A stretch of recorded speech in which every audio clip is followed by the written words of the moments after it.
professor in LJ Institute of Engineering and Technology in Department of Electronics and Communication. This video is about subject Analog and Digital Communication System. So, in the last video, we learned about the various methods of FM demodulation, that are the direct method and the indirect method. So we have gone through the various methods of the direct method. Okay, so now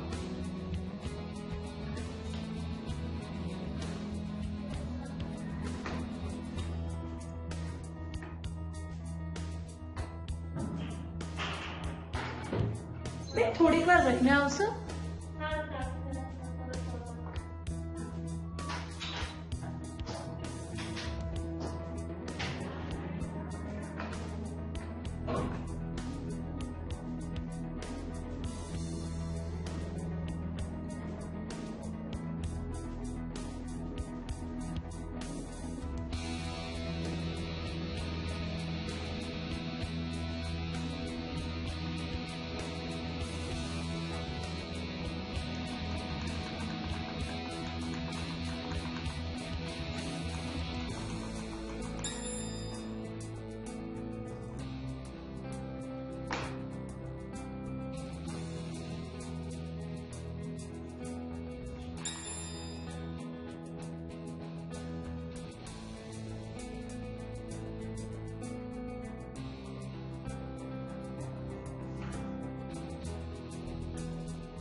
Hi everyone, this is Kruti Jaipancholi, Assistant Professor in LJ Institute of Engineering and Technology in Department of Electronics and Communication.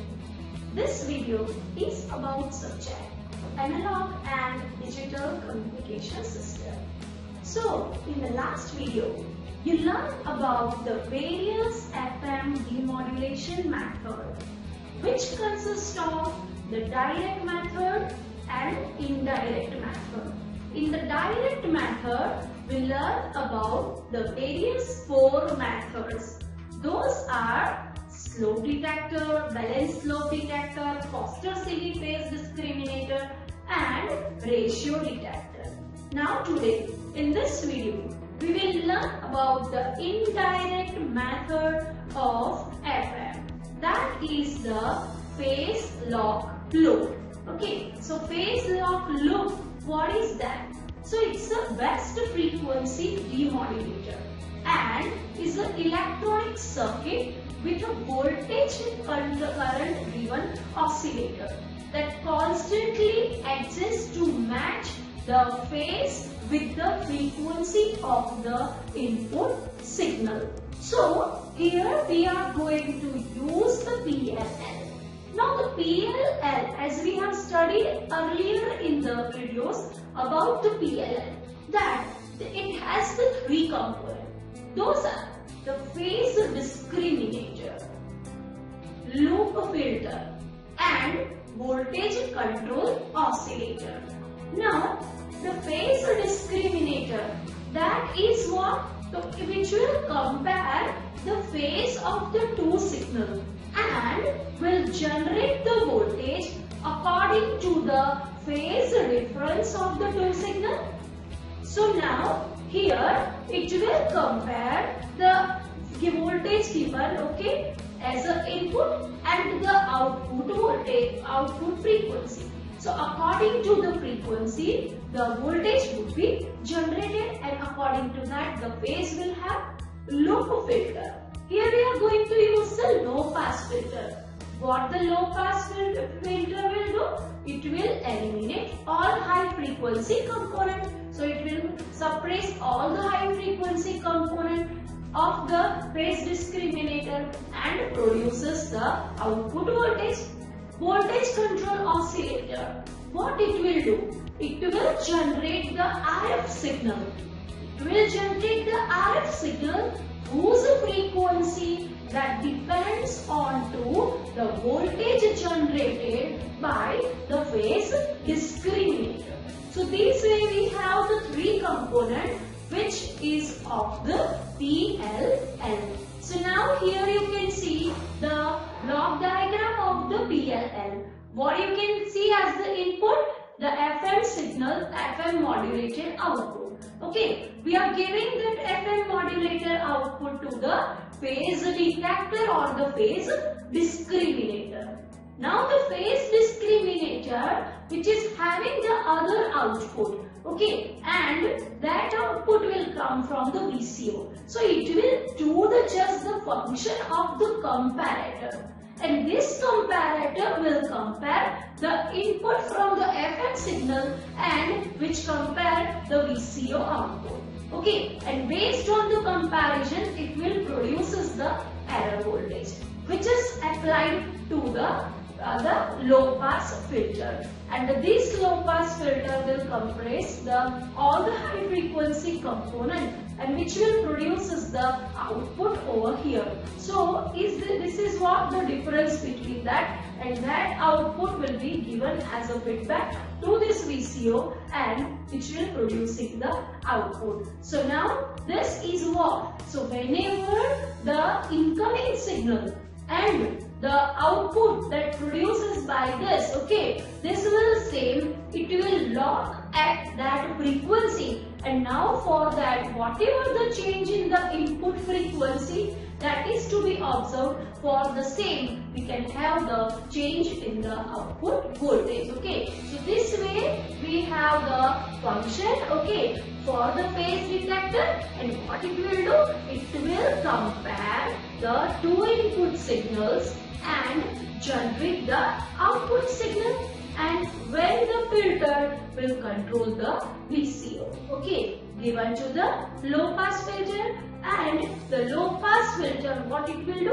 it will adjust the VCO frequency and in an attempt to correct for the original frequency or the phase difference. So this way we have the output from the phase lock. Look. So as incoming frequency changes, the phase discriminator that generates the voltage to control the frequency and the phase of the VCO. Okay, so this control voltage that varies at the same rate as the frequency of the input signal. So as you are applying the change in the input frequency, you will change in the output signal.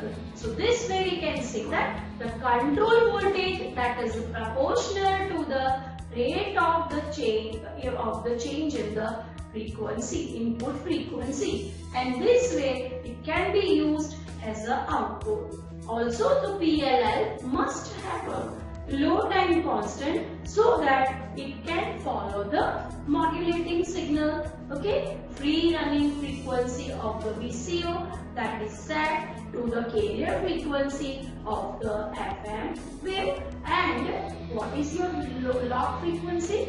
The lock range, okay, that must be at least twice the maximum deviation of the signal. The linearity that is also governed by the voltage to frequency characteristics of the VCO. Okay, so this way the distortions level of the PLL demodulators are also very low, and we can also say that it's the best demodulation method for generating the modulating signal. So here you can see the reference output, okay, and the PLL output, okay, and the graph that is versus the voltage versus the time, and how we are obtaining the modulating signal in this. Okay, so it is about the method for generating the FM. So this is the end of the generation and the demodulation of the FM.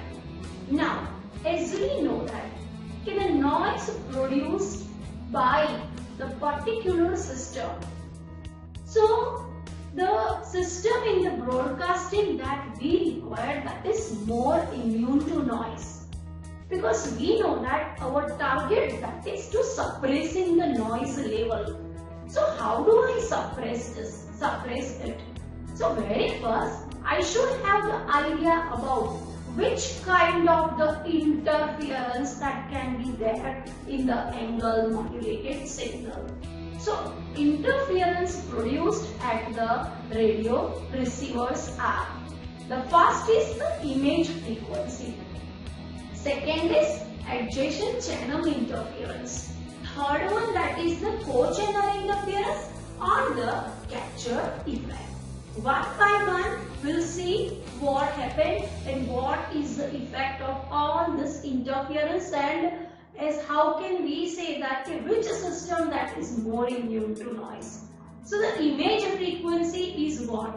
So image frequency, that is the frequency which can be appeared, okay, which is same as the earlier, okay, mean that the 98.3, okay, on that you are listening the radio Mirchi, okay, then at the some other frequency again we are able to listen the radio Mirchi. So what is that?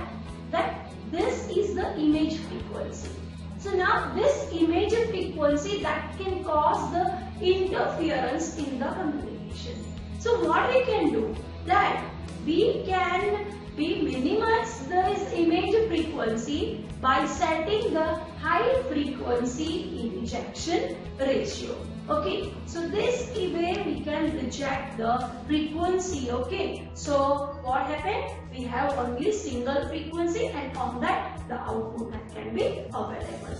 Adjacent channel interference. Morely, this adjacent channel interference, the co-channel interference, this all kind of the interference we observed in case of the mobile receiver. Okay, as we know that the FM has the two advantages, that is the high SNR, better protection against the another interfering signal, okay, and we can have the such kind of the interference that you can see that this is a channel number 1, it is your channel number 3, okay. Now the channel number 1 and channel number 3, now effect of the channel number 1 which will be observed onto the channel number 3, and of the channel number 3 that you have onto the channel number 1. So all that nearby frequency that will affect onto the each other, and that is known, that will create the disturbance, and that kind of the disturbance that we can say as the adjacent channel